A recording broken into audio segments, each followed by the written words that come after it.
जय हिंद दोस्तों, Sandeep tricky math special YouTube channel में आप सभी का स्वागत है। बिहार पुलिस न्यू भर्ती 2023 ये प्रैक्टिस सेट नंबर 1 है हिंदी का। देखिए, बिहार पुलिस का जब भी आप एग्ज़ाम दीजिएगा तो उसमें हिंदी का 10 प्रश्न रहता है, जो कि आपके रिटन एग्ज़ाम में रिजल्ट के लिए वो काफ़ी रहता है। तो इसमें हम हिंदी का महत्वपूर्ण प्रश्न देखेंगे, जो कि आपके एग्ज़ाम के व्यू से बेहद इंपॉर्टेंट रहने वाला है। और प्रीवियस ईयर में जितना बार हिंदी का प्रश्न पूछा गया उससे रिलेटेड सभी प्रश्न हैं जो कि हम लेकर आए हैं। तो ये सेशन आपके लिए बेहद इंपॉर्टेंट है और ये डेली एक एक प्रैक्टिस सेट आएगा सुबह 8 बजे। तो आप जल्दी से इस लाइव सेशन में जुड़ जाइए। डेली आपको ये याद रखिएगा, टाइम कितना है, सुबह 8 बजे। सुबह 8 बजे जुड़ जाइएगा इससे हिंदी के सेशन के लिए। तो वीडियो स्टार्ट करते हैं और चलते हैं हम प्रश्न की तरफ। तो देखिए, पहला प्रश्न है आपके सामने। प्रश्न है कि अंडे का शहजादा मुहावरे का अर्थ बताएं। तो देखिए, इसमें से कौन सा सही आंसर है, जल्दी से कमेंट कीजिए कि अंडे का शहजादा मुहावरे का सही अर्थ कौन सा है। तो अंडे का शहजादा मतलब, अंडे मतलब सबसे प्रारंभिक होता है अंडा। अंडा से तब वो बच्चा का जन्म होता है। तो अंडा मतलब अनुभवहीन, मतलब उसके पास किसी प्रकार का अनुभव नहीं है, तो इसे बोलते हैं अनुभवहीन व्यक्ति। अंडे का शहजादा मतलब अनुभवहीन व्यक्ति। नेक्स्ट क्वेश्चन देखते हैं।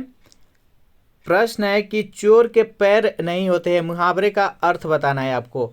इनमें से कौन सा चारों ऑप्शन में से सही जवाब है, आपको कमेंट करना है कि चोर के पैर नहीं होते हैं। इस मुहावरे का अर्थ बताइए कि कौन सा इसका सही आंसर है।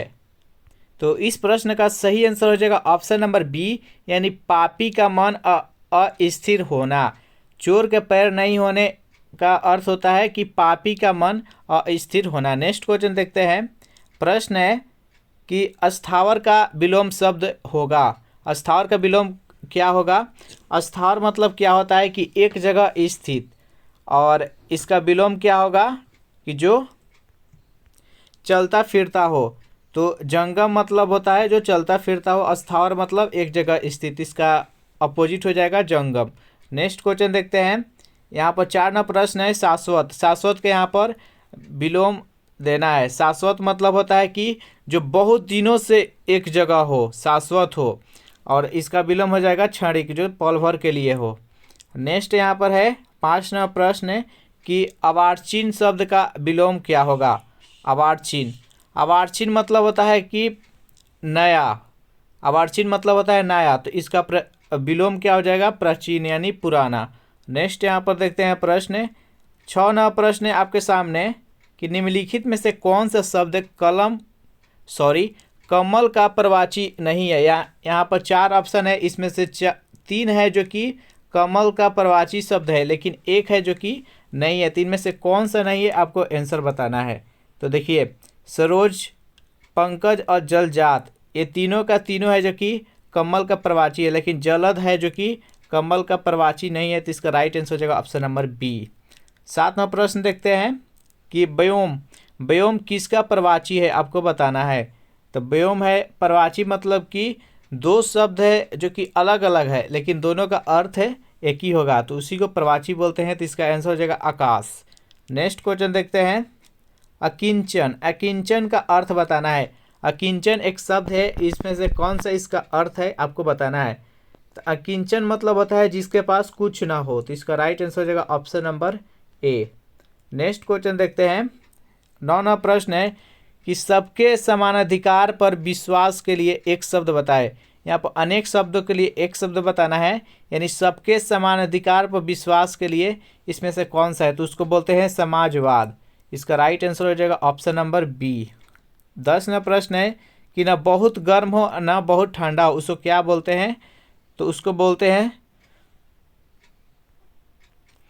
ऑप्शन नंबर डी, समशीतोष्ण। नेक्स्ट क्वेश्चन देखते हैं। 11 नंबर प्रश्न है कि जिसके पास कुछ ना हो, तो ये तो हो गया है, रिपीट हो गया है ये क्वेश्चन, अकिंचन। जिसके पास कुछ ना हो उसको अकिंचन। उसके बाद यहाँ पर 12 प्रश्न है कि शिक्षक किस प्रकार की संज्ञा है।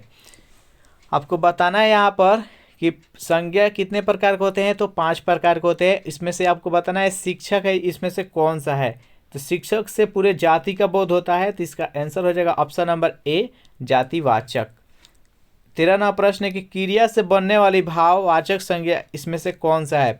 इसमें से ऐसा शब्द आपको बताना है जो कि भाववाचक संज्ञा भी है और वो क्रिया से बना है। तो देखिए, थकावट है जो कि थकान है जो कि क्रिया है, और थकान से थकावट बना है। तो इसका राइट आंसर हो जाएगा ऑप्शन नंबर ए। 14वां प्रश्न देखते हैं कि राष्ट्र की भाववाचक संज्ञा आपको बताना है।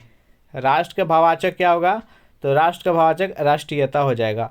इसका right answer option number D. 15वां प्रश्न है कि किसका प्रयोग सदैव बहुवचन में होता है। यानी ऐसा शब्द आपको बताना है जो हमेशा बहुवचन के साथ में उसका किया जाता है, उसका प्रयोग किया जाता है। तो इसमें से हो जाएगा ऑप्शन नंबर ए, दर्शन है। नेक्स्ट क्वेश्चन देखते हैं। 16वां प्रश्न है कि वह कौन सा शब्द है जो प्रायः बहुवचन में प्रयुक्त होता है। तो यहाँ पर प्राण है जो कि बहुवचन में प्रयोग किया जाता है। अगला यहाँ पर 17वां प्रश्न है कि गंगा जल में कौन सा समास है। तो देखिए, समास आपको बताना है कि गंगा जल है। तो देखिए, गंगा जल का जब समास विग्रह करेंगे तो इसका होगा अर्थ गंगा का जल। तो इसमें जो का है, का एक विभक्ति है, तो इसको का यहाँ पर आ गया तो ये तत्पुरुष समास में आ जाएगा। तत्पुरुष समास में क्या होता है, जिसमें विभक्ति लगा हो उसे तत्पुरुष समास बोलते हैं। और यहाँ पर कर्मधारय का अर्थ होता है कि वैसा समास जिसमें उपमा उपमेय हो और विशेषण विशेष हो, उसको कर्मधारय समास बोलते हैं। बहुव्रीहि समास बोलते हैं, ना इसमें प्रथम पद प्रधान हो ना अंतिम पद प्रधान हो, इसका अलग अर्थ निकले उसे बहुव्रीहि समास बोलते हैं। और द्वंद्व समास बोलते हैं कि इसका प्रथम पद भी प्रधान हो और अंतिम पद भी प्रधान हो और दोनों और से जुड़ा हो, उसे द्वंद्व समास बोलते हैं।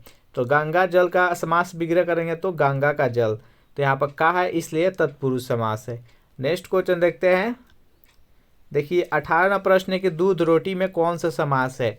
तो दूध रोटी दोनों पद प्रधान, यानी दूध भी अलग है और रोटी भी अलग है, दोनों अलग अलग रह जाएगा। और इसको समास विग्रह करेंगे तो दूध और रोटी हो जाएगा। तो यहाँ पर और से जुड़ा है इसलिए यह क्या है, द्वंद्व समास है। और द्विगु समास समझते हैं, इसका प्रथम पद होता है जो कि संख्यावाचक रहता है।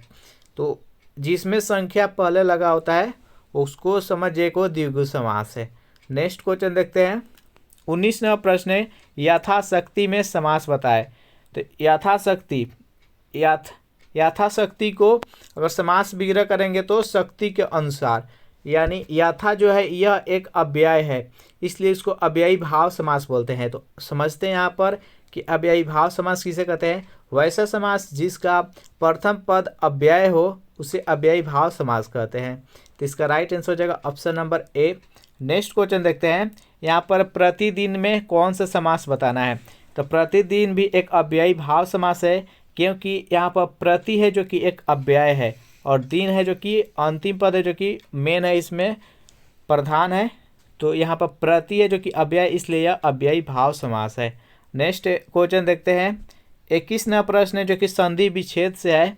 आपको बताना है कि दुर्जन का संधि विच्छेद क्या होगा। तो देखिए, संधि कितने प्रकार के होते हैं, 3 प्रकार के होता है, स्वर संधि, व्यंजन संधि और विसर्ग संधि। तो इस प्रकार यहाँ पर दुर्जन का जब संधि विच्छेद करेंगे तो दू जोड़ जन हो जाएगा, यानी यह एक विसर्ग संधि है। तो इसका आंसर हो जाएगा option number B. Next question देखते हैं। यहाँ पर है 22 नंबर प्रश्न। गायक का आपको संधि विच्छेद करना है। तो गायक का जब संधि विच्छेद आप कीजिएगा तो हो जाएगा गय जोर अक। गय जोर यह एक क्या है, तो स्वर संधि के अंतर्गत आएगा, तो यह एक हो जाएगा गायक। तो इसका आंसर हो जाएगा option number C. Next question देखते हैं कि किस समास में प्रथम पद संख्यावाचक और अंतिम पद संज्ञा हो। तो हम पहले ही बताए हैं कि वैसा समास जिसके प्रथम पद संख्या हो और अंतिम पद संज्ञा हो तो उसको क्या बोलते हैं, द्विगु समास बोलते हैं। तो इसका राइट आंसर हो जाएगा ऑप्शन नंबर ए। उसके बाद नेक्स्ट 24वां प्रश्न है कि निम्न शब्दों में से शब्द संबंध बहुव्रीहि सामासिक शब्द है, यानी इसमें से कौन सा है जो कि बहुव्रीहि समास है। तो यहाँ पर एक शब्द देखते होंगे दशानन। दशानन का जब आप समास विग्रह करेंगे तो दस है आनंद जिसका, यानी जिसका 10 सर हो उसको अलग से इसका अर्थ है, किसका 10 सर है तो रावण का है, तो इस अलग से रावण इसका अर्थ निकल रहा है, इसलिए यह बहुब्रीहि समास है। ऑप्शन नंबर ए इसका बिल्कुल सही जवाब है। नेक्स्ट यहाँ पर 25वां प्रश्न है कि निम्न में से कौन सा कर्मधारय समास है। जैसे कमेंट कीजिए इनमें से कौन सा है जो कि बिल्कुल सही जवाब है कि कर्मधारय समास के अंतर्गत आता है। तो कर्मधारय समास का क्या होता है, पहचान तो जिसमें उपमा उपमेय हो, विशेषण विशेष्य हो। तो यहाँ पर नील गगन यानी गगन कैसा हो तो नीला हो, तो नील गगन है जो कि एक कर्मधारय समास के अंतर्गत आता है। 26वां प्रश्न है कि निम्न में से शुद्ध वाक्य को छांटिए, यानी यहाँ पर 4 यहाँ पर सेंटेंस दिया गया है, आपको बताना है कि चारों में से कौन सा शुद्ध शब्द है। 3 है जो कि गलत है, 1 है जो कि सही है। तो जैसे कमेंट कीजिए, देखिए इसका सही आंसर हो जाएगा ऑप्शन नंबर सी, दहेज का लेन देन बुरा रिवाज है। यह एक सेंटेंस है जो कि बिल्कुल सही है, तो इसका राइट आंसर हो जाएगा ऑप्शन नंबर सी। 27वां प्रश्न देखते हैं कि शुद्ध वाक्य का चयन कीजिए। यहाँ पर भी 3 सेंटेंस है, आपको बताना है कि इनमें से कौन सा शुद्ध है। तो जब इसको देखिएगा तो बहुत से लोग इस धारणा के होते हैं, बिल्कुल सही सेंटेंस है। शत्रु मैदान से भाग खड़ा हुआ, ये भी सही सेंटेंस है। उसने कहा था पर आपने नहीं सुना, ये भी सही सेंटेंस है। तो इसमें तीनों सेंटेंस जो कि बिल्कुल सही है, तो इसका राइट आंसर है उपयुक्त सभी। अब यहाँ पर आपको बताना है कि उज्ज्वल, उज्ज्वल में कौन सी संधि लगा है। तो देखिए उज्ज्वल का जब आप संधि विच्छेद कीजिएगा तो इसका पहला भाग हो जाएगा उत। तो उत में देखिए त है जो कि पूरा नहीं है, पूरा नहीं होने के कारण यह एक व्यंजन है, इसलिए इसको व्यंजन संधि बोलते हैं। तो इसका राइट आंसर हो जाएगा ऑप्शन नंबर बी।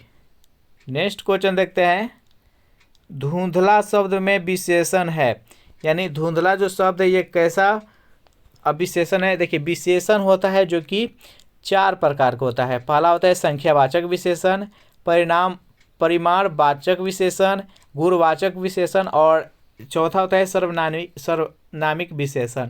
तो धुंधला है जो कि यह एक गुण दिखाता है, तो इसका राइट आंसर हो जाएगा ऑप्शन नंबर बी, यानी गुणवाचक विशेषण।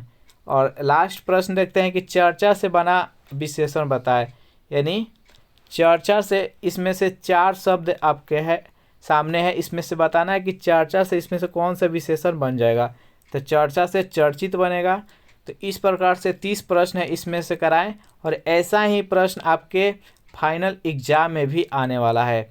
जब भी इसका एग्ज़ाम होगा बिहार पुलिस का, तो ऐसा ही प्रश्न है जो कि रखा जाएगा। तो आप हमेशा सुबह 8 बजे जुड़िए और अपना कंफर्म कीजिए, जो 10 प्रश्न पूछता है वो 10 का 10 इसमें लाइए।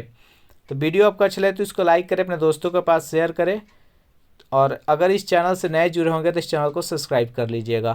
Thanks for watching this video, मिलते हैं नेक्स्ट वीडियो में।